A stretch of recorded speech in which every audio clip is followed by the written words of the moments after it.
Ali ngil suel bungil adosong amar kim lotre kibel meu dilik mlara kamalira ira ore del me ngarubagal o kya argidre gal silsa ngara ondi bele momre ke mral me magi kulingite kapi mumulgol to kurang awar de mono adal baratang o bunge kam go amal nase nga ki muda dur ngaruba mungkanga amredra blura niwe ilngia kekarel tara kotel kekarel blura blul adma Pacific taltelan el tara dringi indi emollions eclolions clora papaldawa kumesa ser klungel ngetiang ondi bra meeting ra adara tirigelo ngora ra tokora ugurul ma atokora omangara bulu mokra bulu sel timer apkais amrul mengaringi itu mereka al sil se mengosek elo shotari il mei memdukuk mo masang e silen to gubet sa lokya kalan mera buluad meredra bulual el prime minister mang atmo omulturam rigel so good afternoon and welcome to our show today. I must apologize for a little delay. I told our guest that Palau time is a bit shorter than his time in Niue or Pacific time.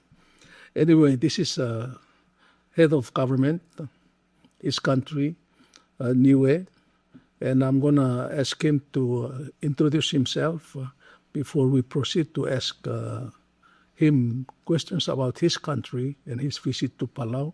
It's very rare that we have, a dignitary, a man of honor, and man of authority from his people, his country, and understand he's also his elected leader. So I don't know how to pronounce your last name, but the first name is simple Dalton. How do you pronounce your last name? The last name is pronounced Tagelagi. Tagelagi. Okay. Sorry, I'm just gonna use your first name because we're Palauans when we sit and talk. We just use first name. So I welcome you to Palau, and then fortunate to have Mr. Seid here to join me in, interviewing you or drawing ideas from you of that you came here. What did you come here for, and what did you see, and then what have you received, and then when are you going home? But first, tell me about yourself. Background and also a little bit about your country because many of us do not know. Well, thank you very much. Firstly, what a pleasure to be here in Coral and Palau. It's my first time, of course, here. And that's why I took the opportunity when the ministerial meeting to be held here as a minister responsible for national disaster. I took the opportunity when I heard it was in Palau, because I've never been, but I've heard good reviews and good stories about Palau. And, of course, also my close friendship with President Whip and also the ministers like Victor of the fisheries and so forth. But thank you very much for having me. It's a pleasure being here, and it's a pleasure also to share. And I guess for better understanding of those who doesn't know where Niue is, my name is Dalton Tagelagi, and I am the elected Member of Parliament for the biggest constituent in Niue. It's our main town, Alofi, and I'm also the Prime Minister of Niue. I have been in Parliament since 2008 as an ordinary member. For the first term, we have a 3-year term. My second term was the member assisting to a minister. And then the third term and the fourth term, I became a minister and held portfolios of infrastructure and natural resources. So I sort of worked my way up. And of course, 2020, I became elected leader, which the title at the time was the Premier of Niue. And then my second term from 23 to now. So how many members of the parliament? The members of parliament, there's 20 members of parliament. 14 represented each village. There's 14 villages in Niue, and 6 common role members. That makes up the 20-member parliament. And it's only one house or two houses? Just the one house. We only have one house, and we have a Westminster system. So do you have political parties? There's no political parties. We're all independent, but I guess just like here. Yes, and there's always a little one or two here that would like to have or against any leadership or any government, but so we used to have caucus where it's normally the party, similar to party thing, but I do away in my leadership in 2020. Seems to be working well now that everyone, it allows every member to have a say in the house. So I read that the Samoans settled your country in 900 AD, and then the Tongans invaded your country in the 16th century. How true is that? Oh, well, I don't have the facts for that, but that is what we were told. And of course the Cook Islands as well, from the island of Puka Puka, that migrated into Niue. But I'm not sure about the invasion, but friendly, I guess, enter. And I understand you have a free association relationship with New Zealand. Yes, I think if anything, that's probably one of the unique relationship or partnership around the world. And that's what a great testament to our forefathers, the leaders, for having the vision in 1974 that we became self-governed. We govern our own selves, but in free association with New Zealand, meaning that we have a constitutional arrangement that New Zealand are responsible for our security and for our financial means. And so we use New Zealand citizen passport as New Zealand citizens, passport, and of course the currency as well. So do you people in New Zealand, those of your ancestry, do they vote in your country? No. It's only those residing in Niue that gets to vote. So there's 2 votes, one for the village, for seat in the village, and also for the common role, 6 past the post. So normally up to about 20 nominees for the but only 6 seats available. So the first 6 past the post will make up the 20. How's your economy? What's your our economy? After 2004, when we had the highest category cyclone, category 5 cyclone Hata hit Niue and sort of wiped up half of the village or the main town that I'm from.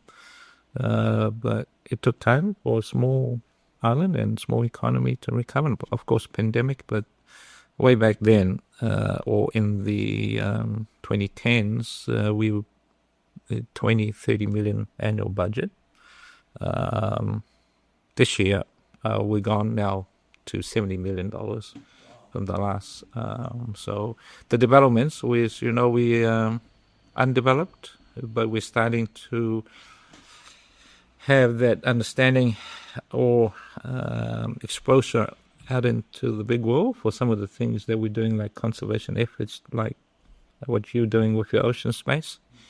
But I think we've gone far ahead and more than anyone else around the world, actually. So I think we've been recognized big time for that, and it has opened ourselves up to the world. And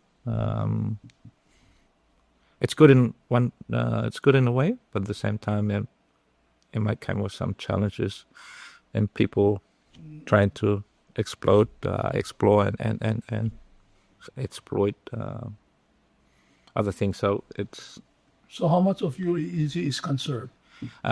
Just done about 100,000 square kilometers, and the land is 261 square kilometers. So in terms of the area, what percentage of the water and the the land is conserved. And a conservation effort is on the ocean front. 100% it's managed, and 40% is a no-take zone.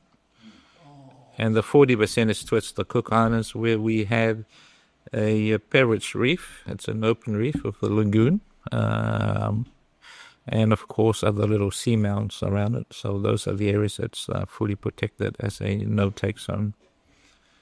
And the rest has all been managed and monitored. So basically, it's three categories. One is no-take zone, which is how much percent? 40%. 40%. About 120 odd thousand square kilometers. Oh, I guess ours is a little bigger, 80%. Yeah. So, Prime Minister, just want to say very happy that you could come and visit our country, and welcome to Palau. And it's not every day that Palau gets a head of state from an island nation like yourself. Between the two of us, he's a very good newspaperman, very long history owning the oldest newspaper in Palau. But between the two of us, I'm the better fisherman. Okay. Yeah, so he will agree to that. And you because he's going to send you something before we finish this conversation. But I'm very happy to meet you, and as you can see, Palau is also taking some initiatives about protecting the environment. But the main comparable or similar issues that Palau has with your country, with Niue, is the climate change issue, the rising temperature of the ocean and coral bleaching, and also the global negotiations on how to mitigate these issues that are very present here and also very present in your island. Can you share to the people of Palau, how the progress is on your country in terms of dealing with the climate change issue, especially the coral bleaching and rising temperature, and is that affecting your island as it is ours? Yeah, well, within our region, every island have different challenges and aspects to the ocean. Depends where they're at. For us, here we're finding very similar challenges. But if you look at us in Niue just sits in the middle of the big blue ocean, and we are it's probably one of the highest, the coral atoll. About sea level, yes. Yeah, up and. When you say higher, how much? From the reef, we average about anywhere from 15 up to 50 meter from the reef. But not all parts of the whole island. I think the longest reef will be anything up to about 20 or 40 meters out, and then it drops down to the big blue ocean. So that is our vulnerability. There's no breakers outside the whole island that can break. You can have the full force of the big waves. So if anything, with climate change threat for us, is the sea rise, because we have in the middle of the island, it's like the volcano bowl, where sits a fresh water lens, and has been predicted that if drought with no rain, we can last up to 8 to 10 years before we feel the thing of the low water. And it's very fresh. I think it's the only water that can be straight from the bore. So you have no water problem? Oh, we don't have a water problem, and that is why we try and protect it, because with sea rise, once the salt water gets into, then that would be the issue, right? That's for us. You have a very good aquifer, but you're concerned about the sea level rise that might contaminate that sea aquifer. So how is fishing?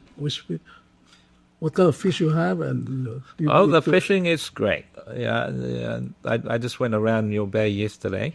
That was so great. If only my son-in-law would be here, I think he'll probably spend most of his time with his colleagues down at the fisheries that I had the opportunity, my privilege yesterday, pop in and have a look, and especially with your farming of the clams, and I get also to see the fish in the thing. But do you fish with net or line or spear Well, like this guy? Oh yeah, they do. Not much netting on the reefs, but they do spear fishing, but normally trawling and jigging. So yeah, we have albacores, anything from the bluefin, the yellowfin, mostly yellowfin, and of course the barracudas and Spanish mackerel. That is and of course mahi. The eating fish. How far is the reef from the island and then? It's the island is just there. It's just right on the reef. It's like Angar. Yeah, just the reef connected to the, and then the drop off. So straight from the reef you go. It's more like it's dropped to the big deep blue ocean. Yeah. What about like farming? Do you have like taro or tapioca or Yes. This is what they say. We just the Niue taro is the best taro in the Pacific. Yes, we do have taro, because one time there was a drought within the region that no taros in the region, so we supply some of those islands with the taro shoots. And it's like Fiji and Tonga or Samoa, they're known as the Niuean taro. So. You know, when taro, I just said the problem in Samoan that they import from here. Yeah. Palau is also known in this part to have. Yeah. But your taros are planted on the water? Yes. Yeah, ours are planted on the more soil and a mix of limestone. Oh, interesting. Yeah, we have soil and wetland. Yeah, similar to the Cook Islands, they do plant on the wetlands as well. But we plant ours on a pure, firm, solid soil. What about fruits and stuff like that? Yeah, there's fruits and vegetables as well. We used to have mangoes, but not much now.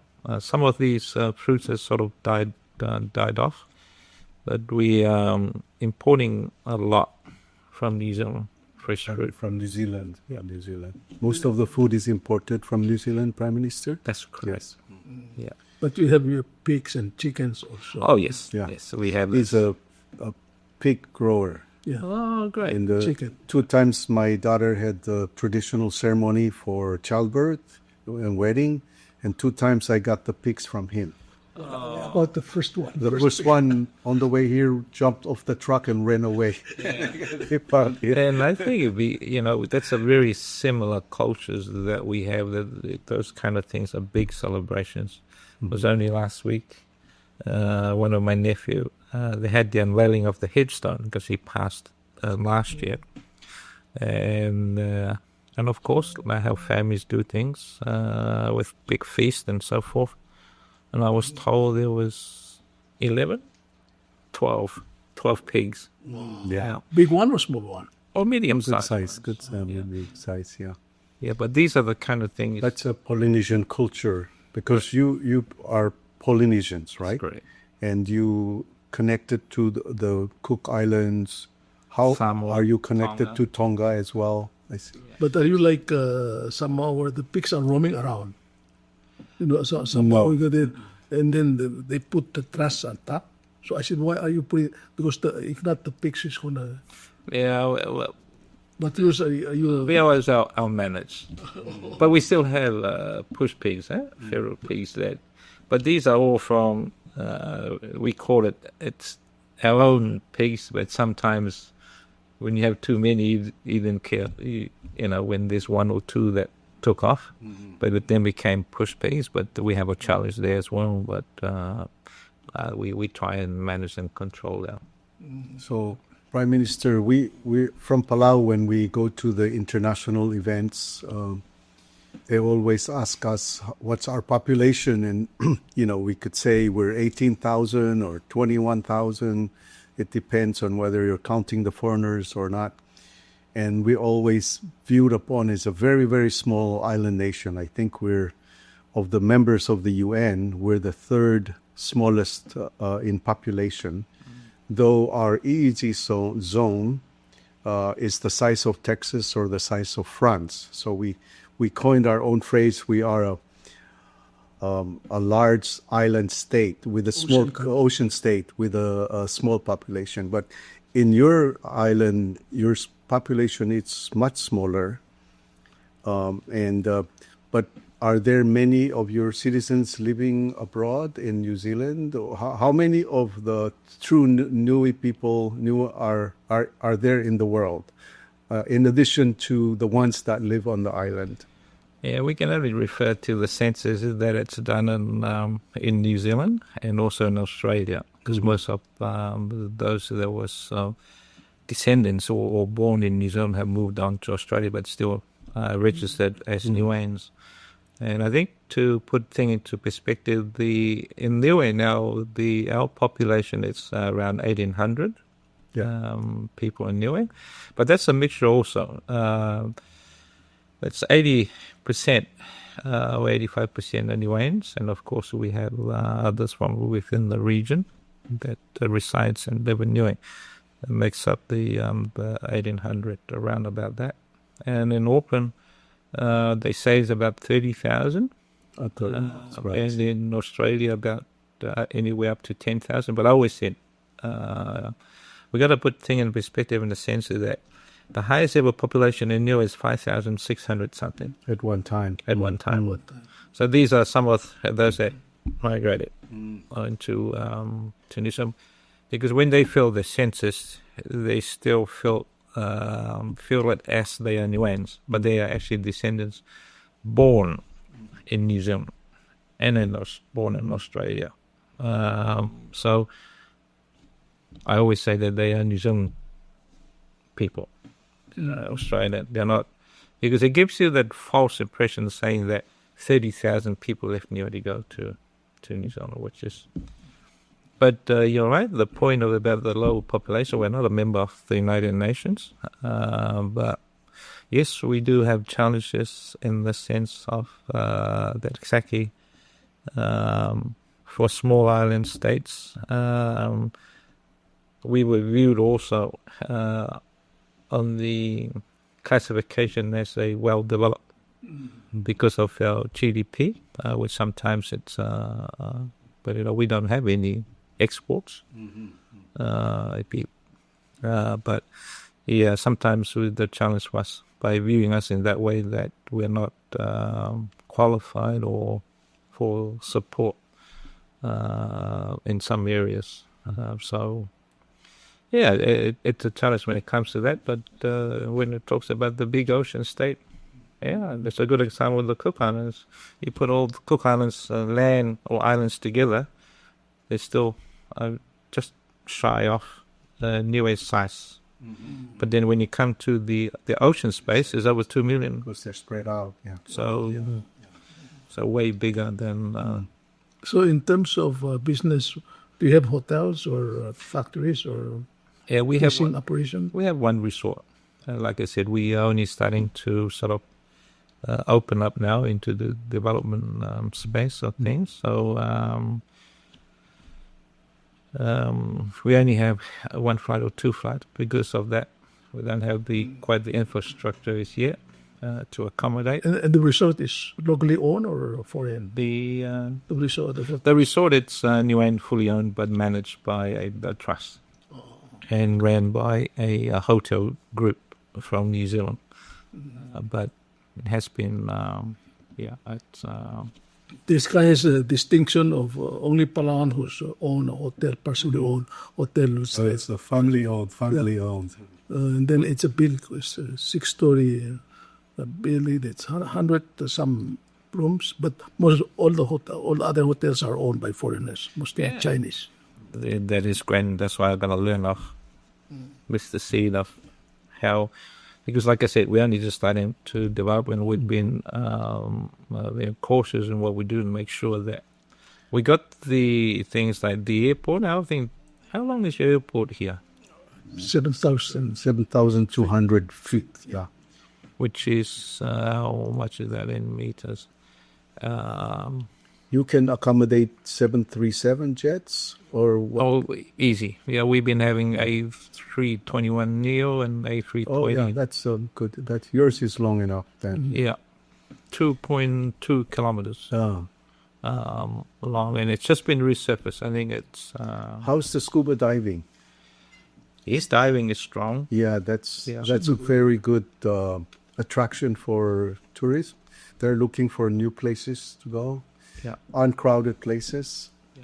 Oh, but you have a dive shop there? Yeah, we have a dive shop. It is a dive company that ran by his own company. So back then, they have a shop within there.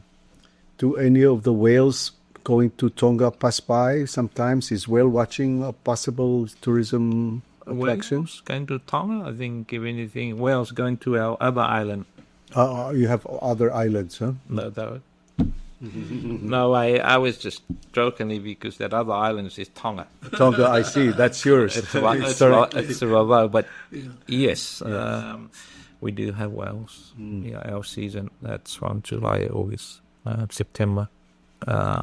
It's one of the, of course, the attractions to, as part of tourism attraction, is the whales, and that's the time that they come around.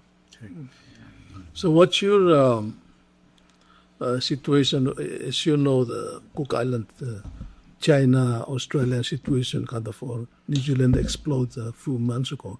But we don't hear that Niue is sandwiched between U.S. and Australia and China.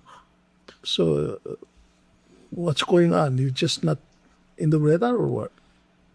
And that's good. You know, Niue, I think that the outside respects Niue's position that we are friend to everyone. We don't we don't big size. We don't big size. We you know, we gotta value relationships. We gotta value countries just like we value each other as people. But your foreign relationship is with the other countries that you go through, New Zealand or what? We go through New Zealand, yes. Or the foreign, you mean relationships and that? No, we You have direct, yeah, we have our own bilaterals direct. We have, when I joined Parliament, we only had one apart from New Zealand as an additional partner, and the second, which I call the first, was China in 2007. So we only had those two diplomatic partners, and now we almost have 30 around the world. But that is just direct from ourselves back home and the outside world, and we don't have to seek permission or through New Zealand. yes. Interesting. How is your representation at the UN, Prime Minister? Because we're not a member Right. of the UN, Your but we are. membership is through New Zealand or Well, they sort of represent represents us. you? They would lodge our any ratification papers or whatever through to some of the UN conventions and the like. But we are a member of some of the United Nations, like the World Health, UNESCO, and all that. And we adhere, or we sign up to quite a few of the conventions within the UN. Well, you have a participation in some of the UN activities like COPE, Very much so, yes. UNESCO, and Yes. that sort of thing. Good. Yes, very much so. Good. And we do, if we get invite to on the UNGA, the United General Assembly, and then One of the big problems in the islands, Prime Minister, is, and I'm sorry to bring this subject, is trash. So I won't name the islands, but some islands have overwhelming trash, and landfill are running out. In Palau, we're closed our first landfill, but it's sort of a hill, and we've started a new landfill. But there's a timeline when it gets filled. So and then some other islands have so much trash because they have bigger population, but they have smaller land. And so some of the challenges is how do you get rid of the trash, which is a lot of plastics and a lot of imports. What kind of programs do you have in terms of dealing with your trash in Niue? Yeah, I think it's the regions probably when we talk about waste, and that is why when we approach is moving forward with all our developments, and of course that everyone strive for that economic windfall, right, with tourism and that. But you got to also, we'll be mindful that tourists, yes, it does bring money, but it also brings other challenges, like especially waste. And we are working first on that. So we have built a recycling center, that way we can collect and collate all recyclable materials. And of course, in trying to ensure that there's other partnership outside that can take all this waste. Our biggest issue, I think there's more cars in Niue than the people itself. Like here. Every household got about 3 or 5 cars. I only have 2, 7 trucks, a little bomb, but Palau has about 70 cars. yeah. And it was funny because Population of 18,000, so. we have assembly sitting last week, and whether the question is that is the government considering the number of cars on the road, the number of vehicles. So, and it's starting to be, I think, every boat that comes, we have a monthly ship. It's about anywhere from 30 to 40 cars that come off. The ship that serves your island comes from Auckland? From Auckland. Once a month it comes? Every 4 weeks, yes. Oh, I see. Oh, good. Mr. Prime Minister, you came here for this conference, and it started yesterday, and I think finishing today, and you'll be going back to your country. What kind of things that you have discussed, and what possible solution, or you're going to come up with a statement, a declaration after this today? Yeah, we will be coming up with a declaration. I think the best thing about this is as part of the new sort of initiatives that puts on the table that helps deal what I call the challenges with climate change, but this is more to do in the such of climate proofing infrastructures or readiness programs for if anything happens. So congratulations, and I think the team has gone for the groundbreaking of the land that where you're going to build such a warehouse where they can store emergency stuff in readiness if there's anything happens. So that's the regional program. We have secured our land back in Niue, and we just a matter of time. That's our turn to put up a big shed and, of course, get all other necessary equipment and so forth. That if there's something happened, at least we're stocked up with some supplies, food and stuff like that. Yeah, but not so much food straight away, but things like generators and blankets, I guess, and all these other things. It's part of the regional cooperation between the countries. And is your weather condition in your country like ours?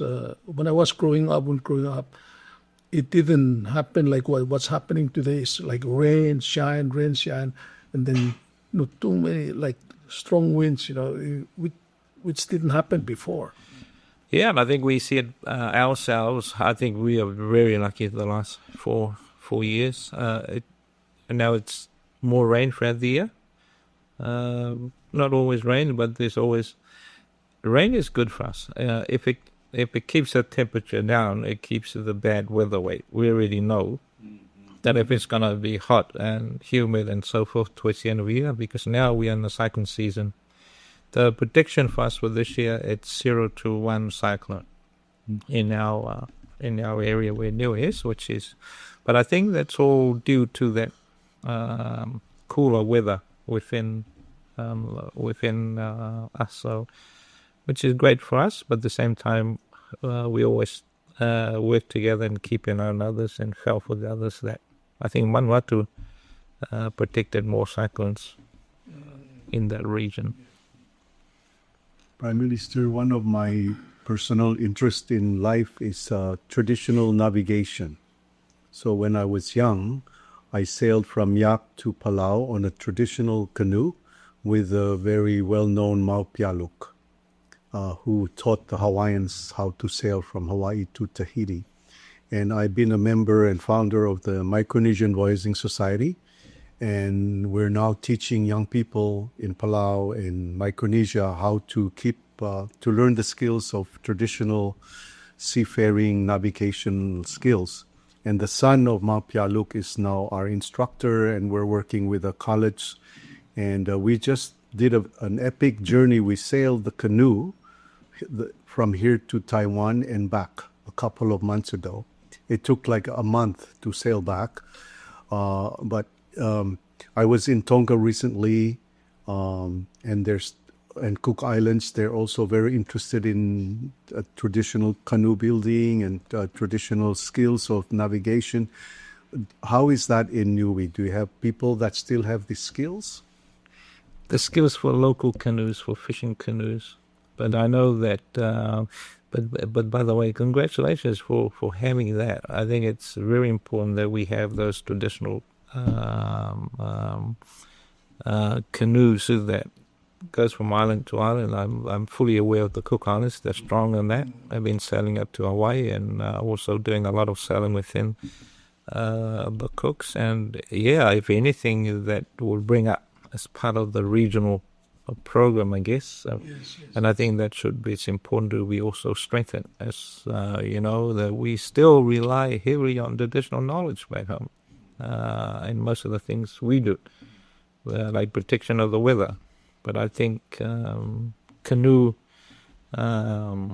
it's one of the things that. But for us, there is master builders there, but on the smaller fishing canoes. Fishing canoe. But yeah, it's more stronger now because